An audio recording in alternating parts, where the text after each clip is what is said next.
Assalamualaikum everyone. Hopefully semua orang masih have a good experience throughout our lessons. So this will be our final chapter, which is Return on Invested Capital and Profitability Analysis, falls under chapter 7. In the textbook, it will be at chapter 8 if I'm not mistaken. So go and look at it.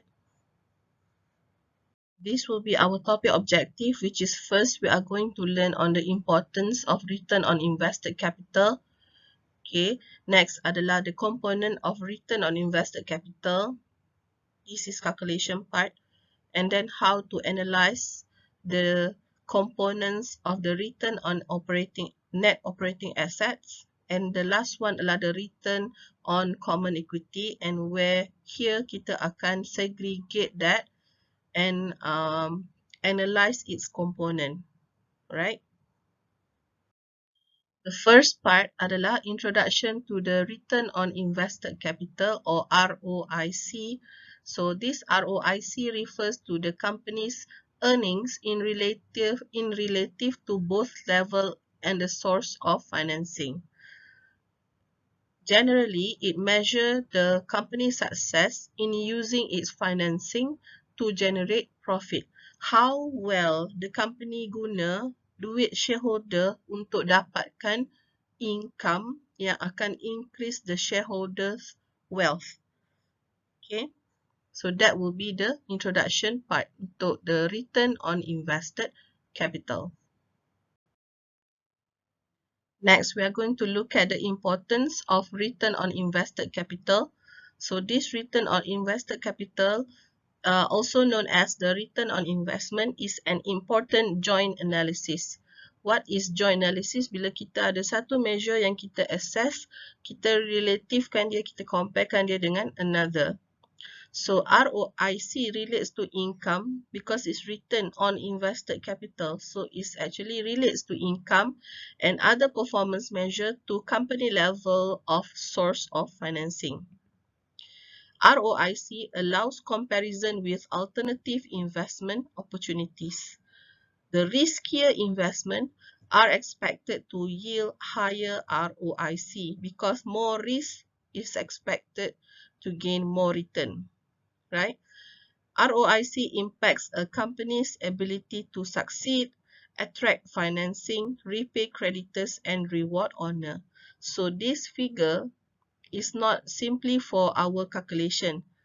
Okay, so figure ROIC tu akan bagi impact ataupun akan indicate the company success, dan figure tersebut akan attract orang untuk bagi financing.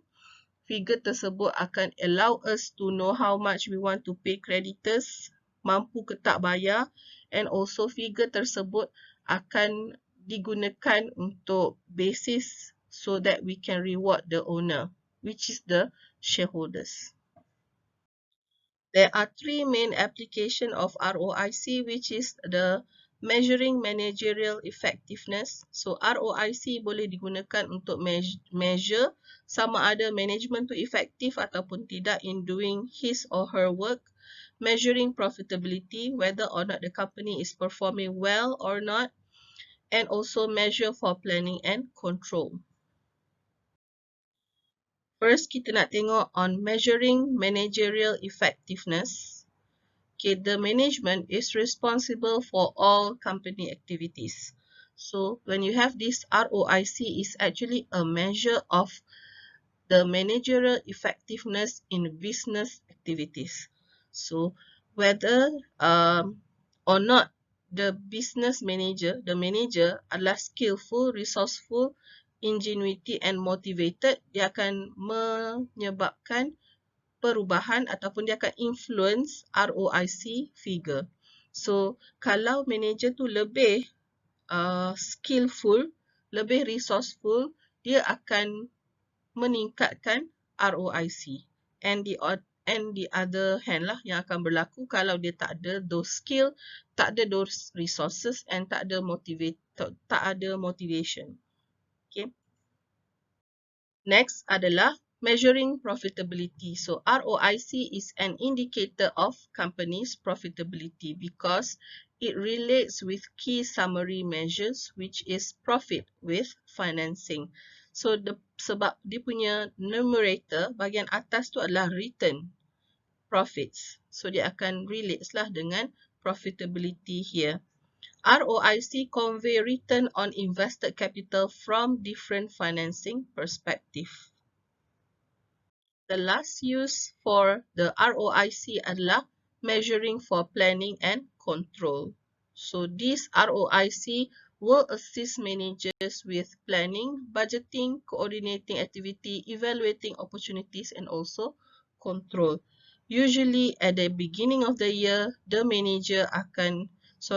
board of director ataupun the top management, dia akan set up a target for manager untuk meet that. So in a way that measure, KPI tu akan jadi part of the control measure. So that the manager, bila dia buat activities, dia akan sentiasa adhere to the budget yang dia diberi ataupun target yang telah dia diberi. So that ROIC akan jadi a planning tools, a budgeting tools, how coordinating activities, how to coordinate activities, and how to evaluate opportunities and also controlling, right? Moving on to the component of ROIC, simple formula for ROIC, that is income over invested capital. But when we go further, it will not be that simple because income ada banyak definition, invested capital pun ada banyak definition. So, let's move on. The definition of invested capital, usually there is no universal measure of invested capital. Okay, no single measure untuk measure invested capital because different measure reflect different perspective of user. The common measure of invested capital adalah menggunakan dua, which is the net operating asset ataupun the common equity. Okay, so depending on which ataupun what is the policy of the company, you akan gunakan cara itu untuk measure dia punya invested capital. Now, first scenario, if the invested capital is measured as the net operating asset ataupun NOA, so kalau kita jadikan dia return on invested capital, kita akan panggil dia RNOA, return on net operating asset. Okay, so this perspective is for the company as a whole. So dia akan measure the operating efficiency ataupun performance of the business. It reflects the return on the net operating asset excluding financial assets and liabilities. So RNOA, return on net operating asset adalah net operating profit after tax ataupun NOPAT bahagi dengan average NOA. Okay, that is the formula. Seterusnya, kalau invested capital tu kita measure sebagai common equity capital. So, dia akan jadi lain sikit lah. So, dia adalah perspektif di mata common equity holder. So, the rate of return adalah for common equity only, which is the ordinary shares. So, this will exclude all debt financing and preferred equity. So, preferred equity ni macam preference shares. So, macam mana nak kira ROCE, return on common equity, dia akan letakkan sini net income ataupun net profit tolak dengan preference dividend bahagi dengan average capital employed. Okay, so that is how kalau you nak kira ROCE, dia beza dengan RNOA. What do that means to us as analysts? So, since you are analysts, you mesti confused mana satu nak guna. Okay, so since kita ada dua formula, which one to be used, it actually, kalau kita di pihak analyst, depending on which perspective of the person who is doing evaluation. So, kita boleh guna RNOA ataupun ROCE. But, inside your final exam, you akan guna sama macam arahan soalan. So, Ya. Next, kita move on mengenai denominator, which is bahagian bawah, invested capital. Macam mana nak kira invested capital? Usually kita akan guna average. So, average adalah ambil beginning balance tambah ending balance bahagi dengan 2. So, kalau kita nak lebih accurate, kita akan average ikut quarterly ataupun monthly, depending on the question. Okay. This one adalah invested capital kalau kita nak buat based on net operating asset. So, this is the main formula, Z. So, when I break it down, dekat bahagian bawah ni, I pecahkan macam mana I nak dapat average NOA. So, I akan ambil beginning NOA tambah dengan ending bahagi dengan 2. Right? So, it's like this. This one adalah recap, but it's still in this chapter. Operating versus non-operating asset, which is I'm sure kita dah belajar sebab kita dah buat pelatihan mengenai this one. Okay. So, operating asset adalah macam mana nak kira net operating asset. Ambil semua operating asset, tolak dengan operating liabilities. So, dapatlah net operating asset. Kalau nak kira non-operating asset ataupun so-called financing assets, so you akan ambil financial liabilities, tolak financial assets. So you dapat net financial obligation, tambahkan dengan shareholders equity, so you dapatlah net financing. Ini dipanggil net financing obligation. Okay, now kita nak kira average capital employed. This is common return on common equity formula. This one is original formula. Macam mana nak dapat average capital employed is this. Beginning capital employed plus ending capital employed bahagi dengan 2. So, this one, capital employed will be the common stock campur dengan retained earnings. So, OSC, ordinary shares, ordinary share capital plus retained earning akan jadi the common equity. We have reached to the other subtopic which is analyzing RNOA. So, kita akan mula dengan RNOA dulu, lepas tu baru pergi ROCE. So, RNOA dia panjang sikit, so bear with me, okay? So, this RNOA dia akan pecahkan, dia boleh disaggregated. Disaggregated tu maksudnya dia pecahkan into beberapa chunk, beberapa section. So, this is the basic formula, yes? Yes. So, it can also be something like this. Okay. So, RNOA can be NOPAT bahagi dengan sales. Darab dengan sales bahagi dengan average NOA. Kalau you perasan, dia boleh simply strike off this.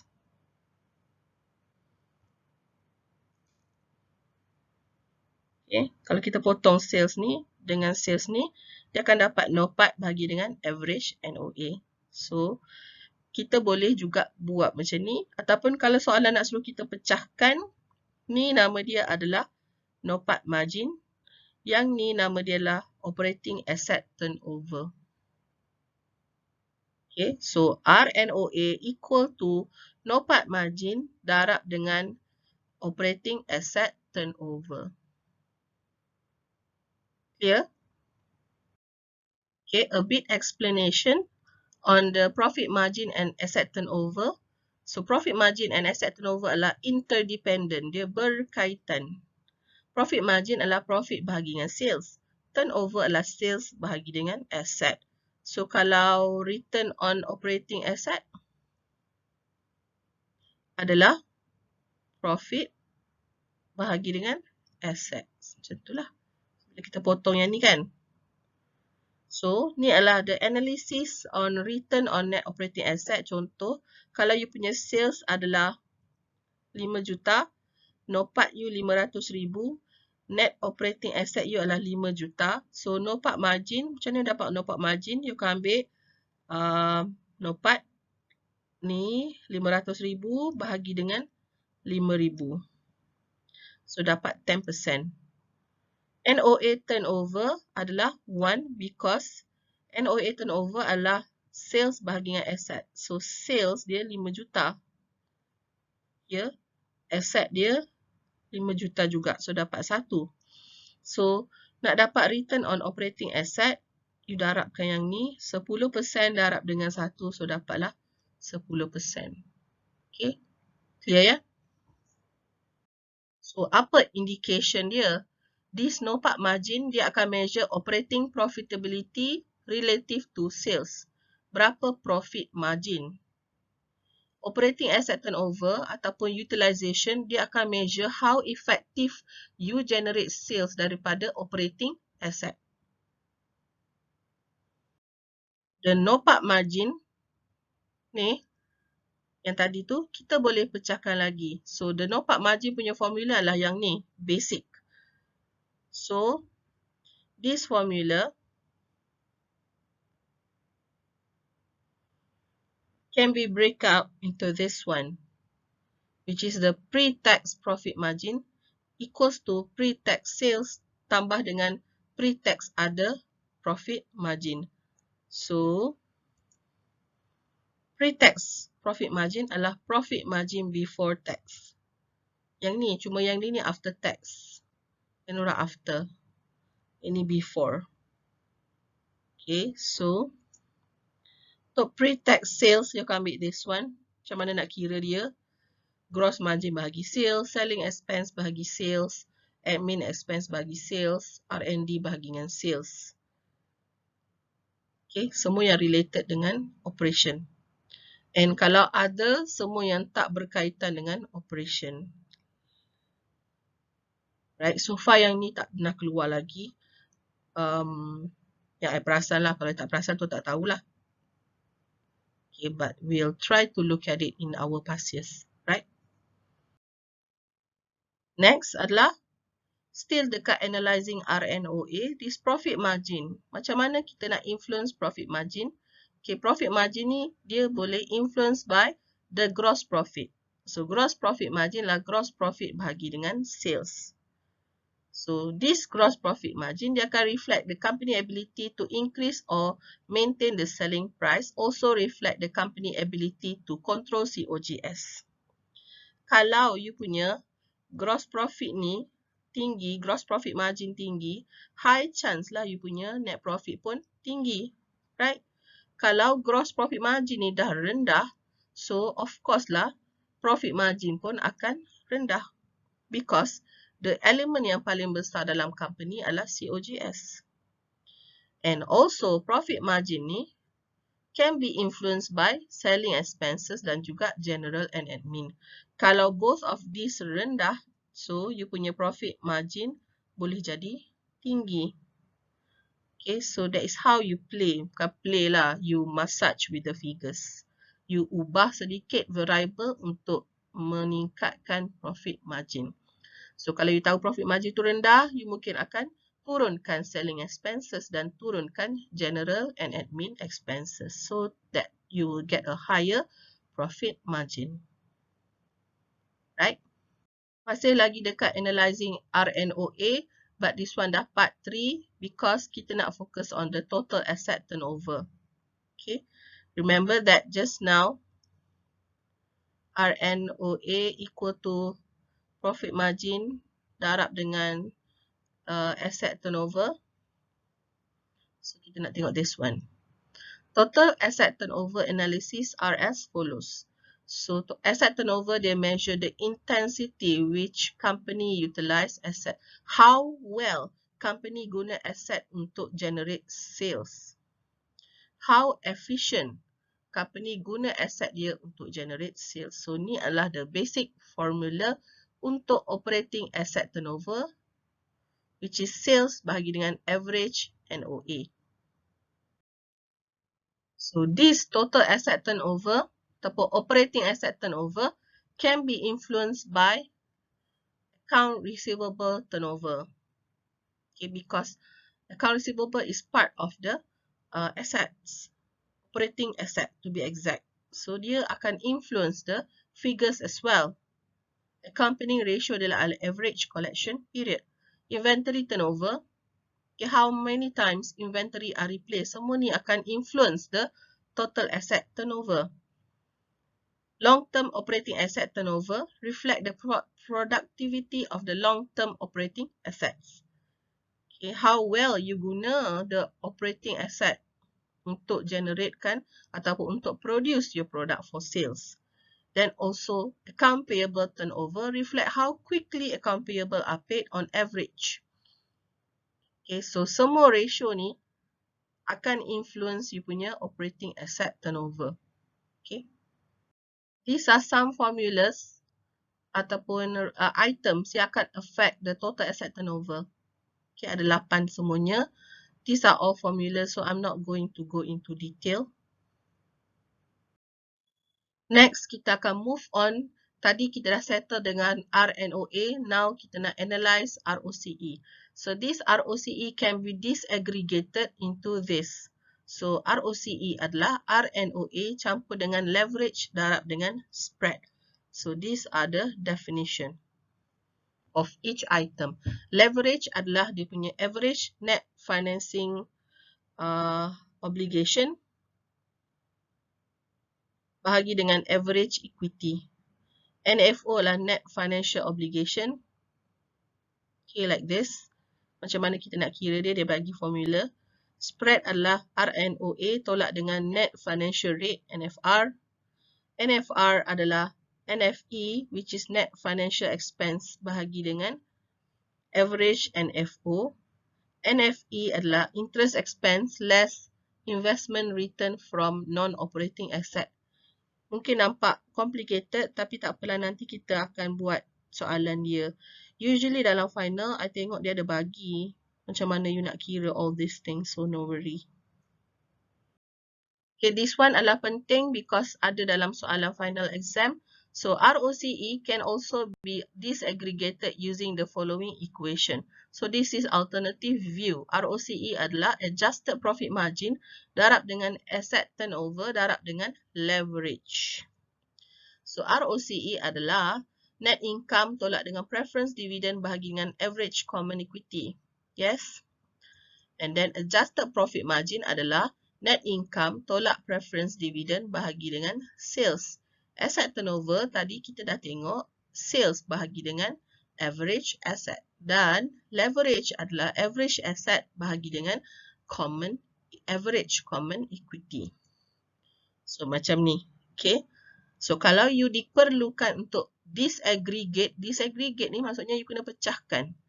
Daripada simple like this, you kena pecahkan kepada 3 ni. 1, 2, 3. Next.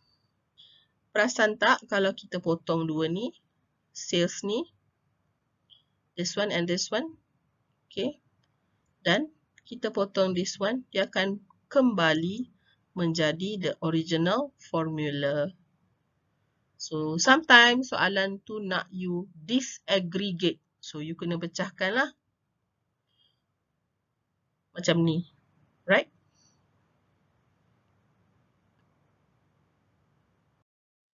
So, leverage and ROCE. Apa kaitan leverage dan ROCE? So, leverage ni adalah extent of invested capital from other than common shareholder. Selain daripada common shareholder, ada orang lain juga yang invest dalam business you, which is the leverage loan holder, bond holder, debenture holder, orang yang you hutang. These are called leverage. So, leverage reflect the level of debt. So, the higher the leverage, the higher the debt, the higher the leverage. So, the right level of debt can improve ROCE. Untuk guided illustration, this time I dah pilih Jun 2019 Klasik Berhad to do with you together. Okay, so this will always be at question number 3. So, dia bagi you the SOPL untuk 2 tahun. So, possibly dia akan suruh you kira untuk 2 tahun lah. Okay. This one. The net income or the net profit is this one untuk 2 tahun. Next. This will be dia punya SOFP untuk 2 years. So dia bagi you all this blah blah blah figures. Okay. Next. You have to calculate the following amount for 2017 and 2019. First one, dia suruh you kira operating asset. Yang ni ada suruh you buat dulu sekali. Remember, you managed to get the figures already. So, that one. Next, dia suruh you kira the net operating profit after tax, which is NOPAT. Third, dia suruh you kira net financial obligation, NFO. Next, dia suruh you kira net operating asset using the equation. Equation tu dia bagi dekat you. So, you kena gunalah. Alright. Untuk B, you are required to calculate the return on common equity. You gunakan ending equity approach untuk 2 tahun, 2017 dan 2018. Lepas tu dia suruh lagi you kira return on common equity tapi nak guna profit on sales component. Yang ni yang 3 tadi tu. Okay. Yang ada profit margin, asset turnover dengan leverage. Untuk 2018 saja dia minta. Lepas tu you kena discuss the result derived from ROCE for both years. Okay. And suggest 2 advantages of using ROCE in decision making. All of this for 32 marks. So it's actually quite huge.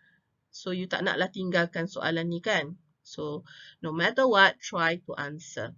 Right, let's move on.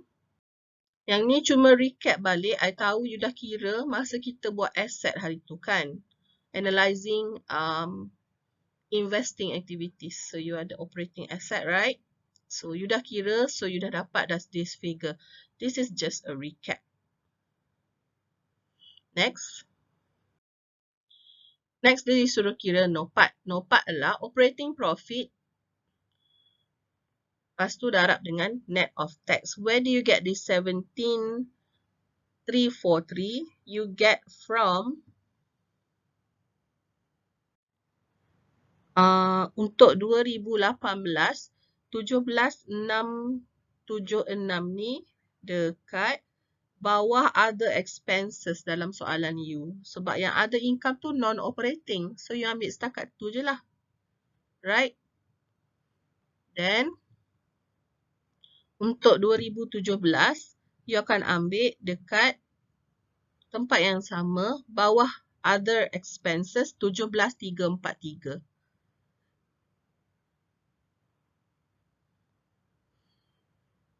Then, darabkan dengan net of tax. So, tax dia bagi tahu dekat first paragraph adalah 25%. So, net dia adalah 75% lah. Darabkan, so you dapatlah banyak ni dan banyak ni jawapan dia. Right? Untuk NFO ataupun net financial obligation, where do you get this figure? Untuk 2017, you akan tengok dekat bahagian liabilities. You ada the long term loan untuk 2017 dan 2018, masukkan je. Current portion of the long term loan 2017 tak ada, 2018 ada 30,000 dalam soalan je ni. Marketable securities adalah bahagian yang assets. Okay. So, assets. Tengok dekat asset. Ada marketable securities untuk current kan. So, I tolak dia sebab dia adalah you nak cari obligation. So, ambil semua obligation, tolak dengan semua financial assets. Okay. So, marketable security tolak 14,000 2017, 36,000 2018. Lepas tu, marketable security yang non-current, 2018 tak ada, 2017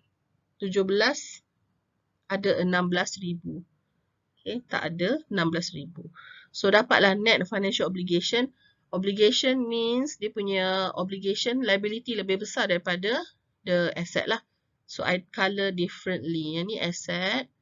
Okay, yang ni adalah the liability ataupun obligation. Right? Yang lain-lain tu adalah semuanya operating, bukan financial. So, ni jawapan dia. Clear ke? Next, soalan tanya NOA by using the equation. So, using equation NFO equals to NOA equal to NFO plus SE. So, NFO adalah yang you dapat tadi jawapan dia. So, you bawa ke sini dan shareholders equity you adalah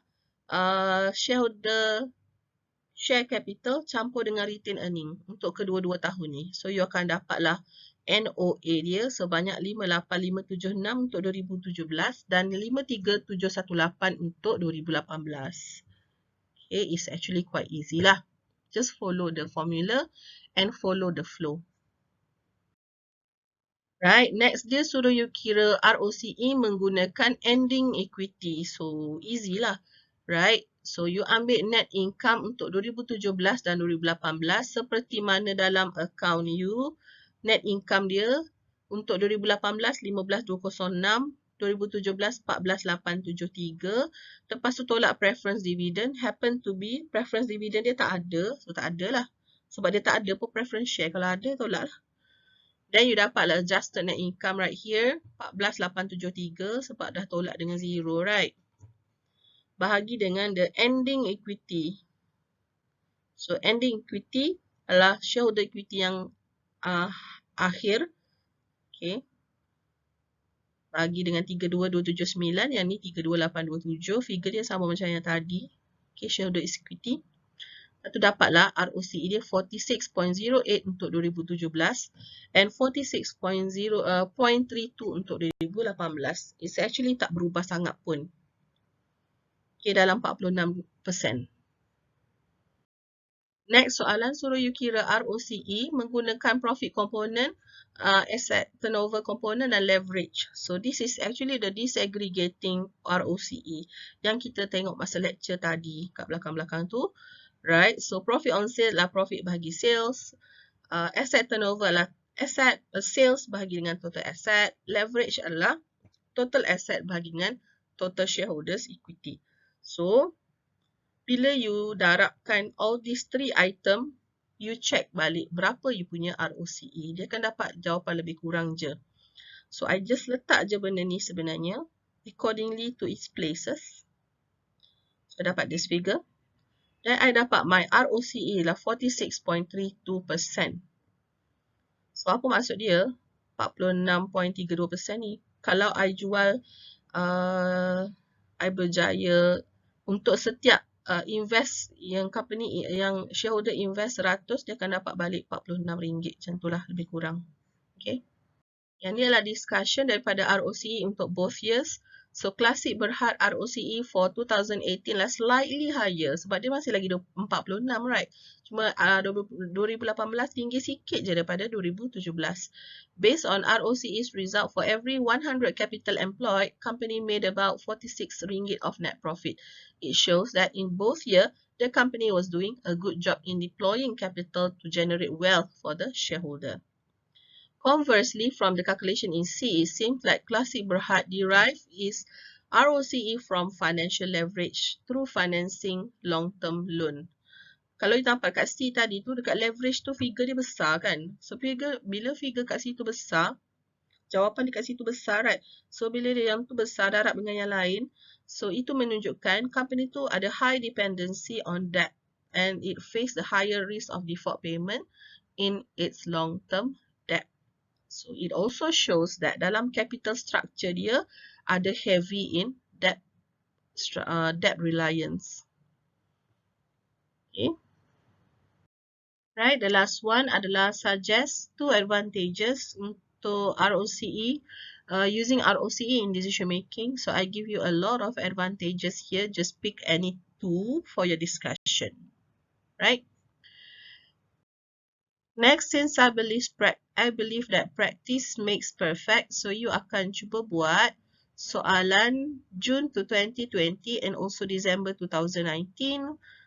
Since I dah buat June 2019 untuk you, right? So I'll see you guys in our next class. Next class will be our discussion and next class will be our practice for this too. Right? See ya. Bye.